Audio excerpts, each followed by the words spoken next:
আসসালামু আলাইকুম, শাপলা kitchen and ব্লগে নতুন একটি রেসিপি নিয়ে চলে এসেছি। আশা করছি বরাবরের মতো এবারও আপনাদের ভালো লাগবে। আমি সব সময় চেষ্টা করি হাতের কাছে থাকা উপকরণ দিয়ে কঠিন কঠিন রান্নাকে সহজভাবে আপনাদের সামনে তুলে ধরার। আজকে একদম ইউনিক একটা দুর্দান্ত স্বাদের রেসিপি নিয়ে চলে এসেছি। কিভাবে খুব সহজে ম্যাঙ্গো আইসক্রিম বাড়িতেই বানিয়ে নিতে পারেন সেটাই আজকে আপনাদের সাথে শেয়ার করব। তো তার জন্য এখানে আমি নিয়ে নিয়েছি হুইপড ক্রিম। আমি 1.5 কাপ পরিমাণ নিয়ে নিয়েছি। আপনারা চাইলে আপনাদের পরিমাণ কমিয়ে বা বাড়িয়ে নিতে পারেন।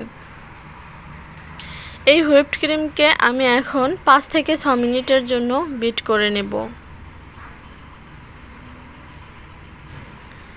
এটা বানানো কিন্তু একদমই সোজা, কোনো রকম ঝামেলা ছাড়াই এই আইসক্রিমটা বাসায় তৈরি করে নেওয়া যায়। এখন দিয়ে দিচ্ছি আইসিং সুগার। এখানে আমি চিনিটা ব্লেন্ডারে গুঁড়ো করে নিয়েছি, আর আপনারা চাইলে বাজার থেকে কেনা আইসিং সুগারটাও ব্যবহার করতে পারেন। মিষ্টিটা আপনারা চেক করে নেবেন, যে যতটুকু খেতে চান সেরকম দেবেন। আমি এখানে হাফ কাপ ব্যবহার করেছি। আর এখন দিয়ে দিচ্ছি 1/4 কাপ গুঁড়ো দুধ। গুঁড়ো দুধের পরিমাণটা আপনারা কমিয়ে বা বাড়িয়ে দিতে পারেন। গুঁড়ো দুধ দিলে আইসক্রিমটার টেস্টটা আরও ভালো আসবে।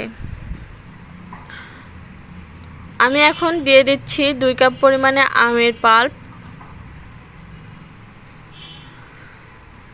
আমটা আমি আগে থেকে কেটে ব্লেন্ডার করে রেখেছিলাম, সেটাই এখানে দিয়ে দিলাম। আপনাদের আম যদি আঁশযুক্ত হয় তাহলে একটু সেঁকে নিতে পারেন। তো এভাবে কিন্তু মোট আমি 6 থেকে 7 মিনিট বিট করে নিয়েছি। 6 থেকে 7 মিনিটের মধ্যে এটা কিন্তু একদম রেডি হয়ে যাবে। আপনাদের স্পিড অনুযায়ী সময় কম বা বেশি লাগতে পারে। তো দেখতেই পারছেন এটা কিন্তু আমার একদম রেডি হয়ে গেছে।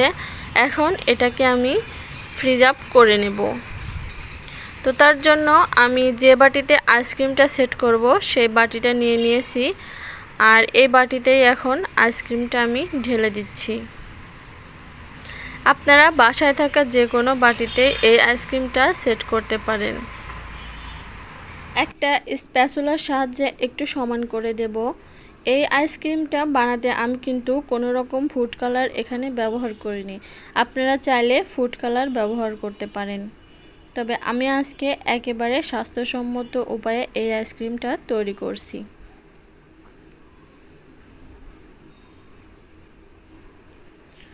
চারিদিকে সমান করা হয়ে গেলে এখন এটাকে ট্যাপ করে নিচ্ছি, ভেতরে বাতাস থাকলে বেরিয়ে আসবে।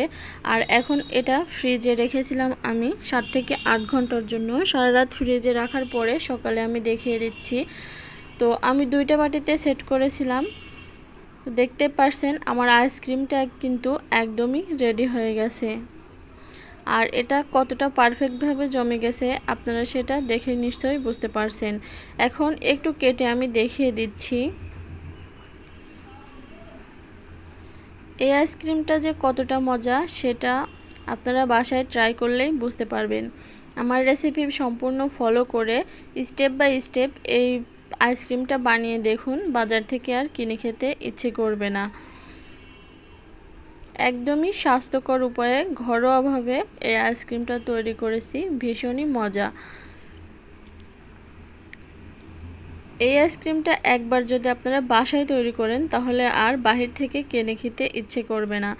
তো সবাই ভালো থাকবেন। আজকের মতো এখানেই বিদায় নিচ্ছি। আর যদি রেসিপি ভালো লাগে অবশ্যই লাইক, কমেন্ট এবং শেয়ার করে দেবেন। আর আমার চ্যানেলটাকে সাবস্ক্রাইব করে পাশে থাকা বেল বাটনটি অন করে দেবেন।